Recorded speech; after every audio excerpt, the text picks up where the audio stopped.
Big. So, guys, go ahead.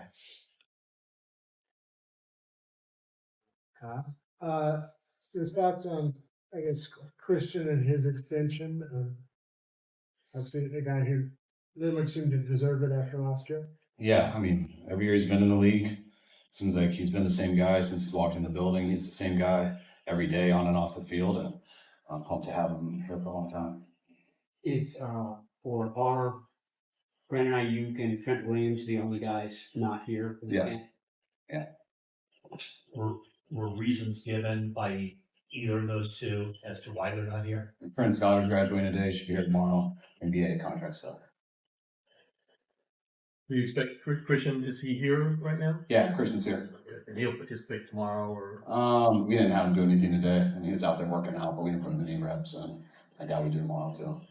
I mean, you don't deal with all the negotiation stuff, but when it's players of this high profile, do you take a peek in there? Do are you at all kind of monitoring these things? I do to a certain time, and then I kind of check out of it. When I don't have as much to do, players aren't in the building. It's kind of hard not to just check in and ask how it's going, but there's not that many updates. I mean, that stuff takes time and everything, but now, especially with guys in practices, mini camp, stuff I don't ask about at all. Kyle, up to this point, when we've asked you about Brandon, you said, it's voluntary. And in similar situations the last 4 years, people in contract situations have been here for the mandatory minicamp. Does your view change on Brandon and his status with the team now that this is mandatory and he's not here? No, to me, that changed at all. I mean, you find out when guys are in those situations where they come or not, and some guys come because they want to avoid a fine, and some don't. But regardless, it doesn't change anything. When those guys have come, it's not like, we know what the process is, we know what the business part is, and that's just how they decide how they want to handle this week. So where's Deion Miller to? He's out there. Yeah, but we just kept him out of practice. Yeah, there's a couple guys who kept out. They've been here for a little bit and probably gonna see stuff. Why is Ricky wearing the blue non-contact jersey? Just like single mount so you guys can find them. I figured, yeah.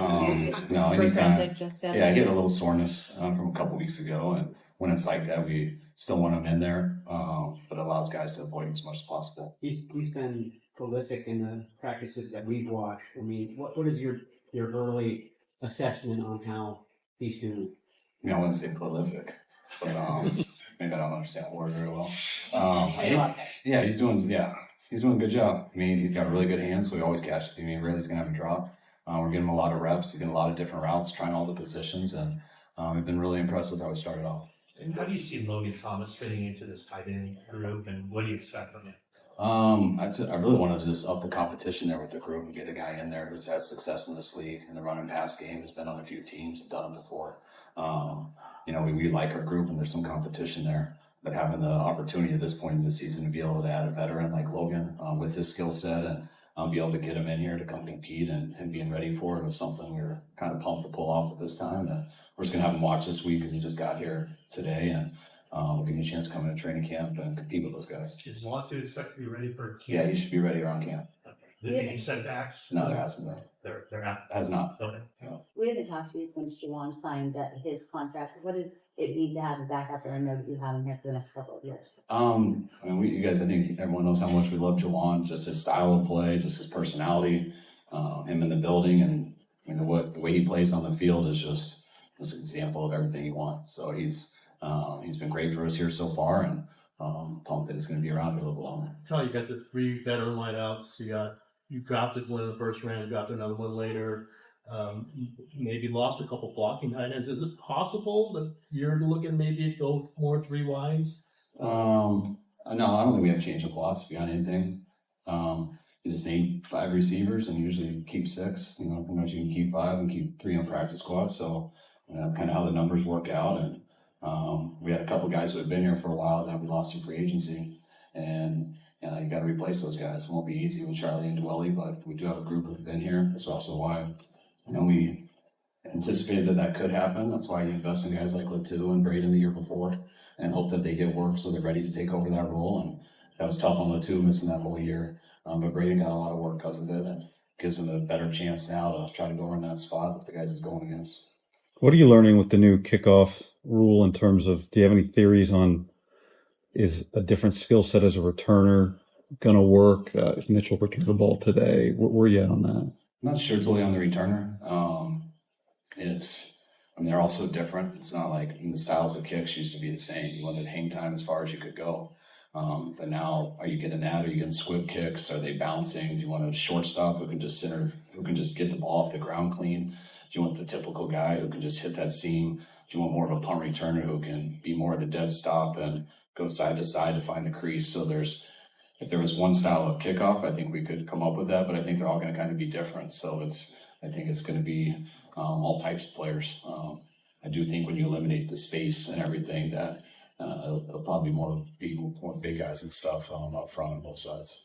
Kyle, how excited are you that Purdy and Pearsall seem to already have a little bit of a on-field connection and looks like they've repped it? It's been fun to watch both of them. I know Brock doesn't always get to watch how the route gets there, but he knows when guys end up in the right spot and they catch it. That's where quarterbacks get comfortable, and I think you can feel that with Ricky right away. I mean, he's been getting to the right spot, and when he has made mistakes, he understands it and corrects it, and I think that's why those guys are going to have a lot of fun working together. We talk about possibly changing the schedule of the offseason with maybe coming back earlier in July and not doing some of the spring stuff. Do you have an opinion on what would be good or bad about that? Or yeah, I mean, I think eliminating an offseason so you can have a 7-week training camp wasn't the best idea to me. I mean, they used to do that, but they did 7 weeks because people didn't make as much money, and in the offseason they had other jobs. So they had to leave whatever jobs they were doing, and they didn't work out in the offseason. So you had to go to like a 7-week training camps to get guys back in football shape, which took a while. And nothing's worse than a 7-week training camp, even as a young ball boy. And so I don't totally like that. I also like the idea of, I just believe that when you end a long season, you need to get away. But you don't just get better in that training camp right before the season. I like spring ball in college. For myself as a player, that was the last time I played, but I felt like in spring ball you could go and improve on stuff, and sometimes you look bad in it, sometimes you look good, but there was things you worked on, and then everyone got away. And then you had 2 months or a month, whatever that summer is, to gain on those people and to go work out and get in shape. And I just worked on football in an off season that was provided because I can't go play in the Olympics or the YMCA or anything like other sports or batting cage and things like that. And then now I have this month to gain ground on guys where you don't if you take that away. And I also think it's tough because when you do get guys, like right now we're in decent shape, guys will go away for 40 days. They'll come back. But that's also, we have so much science on that. I can't tell you guys how much we've altered our program over the last 7 years. What we do on day 1 to day 2 to day 3 to the first off day to the reps on day 1 to day 2 before preseason game and after. So that's why the soft tissue injuries do get better. But if you don't do anything as a professional athlete for those 40 days away without us watching you, you might pull a hamstring. We're going to do everything we can to protect that. But if not, and you're still pulling them, like us making you come a month earlier might help that person. But I also think anyone who doesn't know how to work out and they're 40 days away, you're not going to make them this league very long anyways. So it's not too bad to beat 5 of those guys out. Why is it not so important for the veteran leaders? How'd you know I was done? I had a feeling, but I I've was been holding your breath that long? Yeah. Sorry. Go ahead. Why is it not so important for the veteran leaders to participate in these practices? Is it because you're installing things that they already know? No, it's that, I mean, you want all guys to work and stuff, but like, and I don't think anything hurts people, but you can get hurt anytime, whether it's here, whether it's anywhere else. But when the guys haven't been here through phase 1, phase 2, phase 3, just to throw them out there and that stuff, we're not going to risk that. And when I think of the risk reward on that, I'm definitely not going to risk it because no matter what happens today or tomorrow, no matter what happens, we are going to get away. We're going to come back for 40 days. So you hope guys learn from these moments and stuff. And that does apply to what you do later, what you do while you're away. You stack days and you get better. But to think what someone does exactly on a rep or something is going to change their body in a month from now, that's different. And we got guys learning formations, cadences, how to come off the ball, how to run, how to move together. And guys are all over the place. And they're going to get away, and most of them will go work on it on their own and study it, watch tape, know how they're training now. And when they come back, we do the exact same things in training camp, a little with more pads and stuff. They'll actually have a chance to know what's going on and hopefully make a team instead of a practice squad. Well, Take a couple. Christian's obviously not an old guy, not even an old player, but we know that position can age fast. Or we get closer to 30, he can be replaceable. We know what the salary's been like. What is it about Christian in your mind tells you as he gets this could take him to his 30s, 31, that he's still going to be this valuable that long from now? Well, the running back market is different than everything. So I think that would feel very good with where we're at with that with Christian, especially. I think we got its contraction. I think it's 4 more years. But when you look at Christian just as an individual, like I'm not going to compare him to anybody else. Christian is one of the more talented people I've ever been in my life. But if I didn't speak about that, I'd say he's almost the biggest overachiever I've been in my life. He's been around in my life in terms of how obsessive he is with every little thing. And just, you guys have heard us talk about him, but that's where he's extremely unique. And I mean, as you get older with age, you lose a step or something. And that's not what makes Christian great. That's how he is the same player down in and down out. And yeah, it's great to have all the talent that he does have. And he takes care of his body as good as anyone. So you don't picture him losing any of that because of the number. But if that stuff does happen, Christian's always going to be a good football player until he decides not to be. And we're not really concerned with that at all with this type of personality. What do you think? But how much does the front office come to you and say, we need this player, if we're going to give him a contract, we need this player to be good for 3 more years? Or will it be 2 more years? Does it get that specific in conversations with you? I mean, just like reporters, everyone tries to get that specific, but only God knows that question. So you gotta evaluate everything, and you think of things. You think of your history. You think of the history of whatever numbers you want to read. You think of how your roster is, where it's going to be, and then you think of the individual, and then you try to figure it all out what's best. But there's not, like I like to say, we don't think in absolutes in anything we do. So I mean, we're never going to say, hey, we don't do this at this age, or we don't do this for this position. Each individual's unique, and I think Christian is as much of that as anyone I've been around. What do you think of the state of the wide receiver market? It seems like it's exploding unlike any other position. Yeah, I mean, it happens. You've seen it with quarterbacks. You're seeing it right now with wideouts. It's happened with D linemen. It's just part of it. Charvarius was Take 2 working more, on- guys. Charvarius is working on the sideline. Is he on the same time frame as George is to come back? Yeah, they're both coming back from the core surgery, I think. Yeah. They'll both be back to training camp. And then looking forward towards him, he's also set to be a free agent coming up. Is that something that you are emphasizing going forward, him and Deandre? Yes, definitely.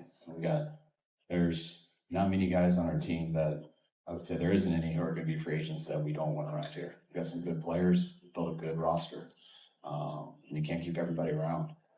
But I mean, the guys that you're asking about, they're as much on our minds as well.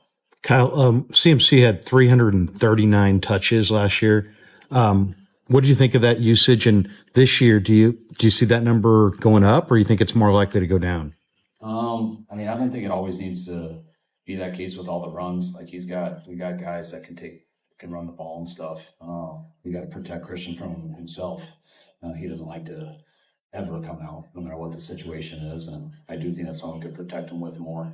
When you are such a threat in the pass game, it's a little bit different, and that's when you get touches from a running back.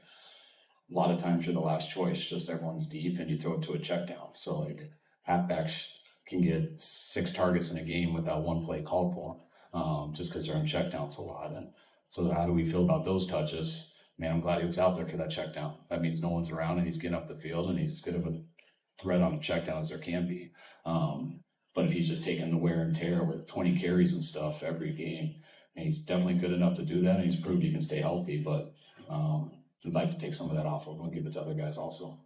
Last one. Have you guys finalized plans to practice against the Saints down at UC Irvine? Yes. Any pause to it's basically now 3 road games.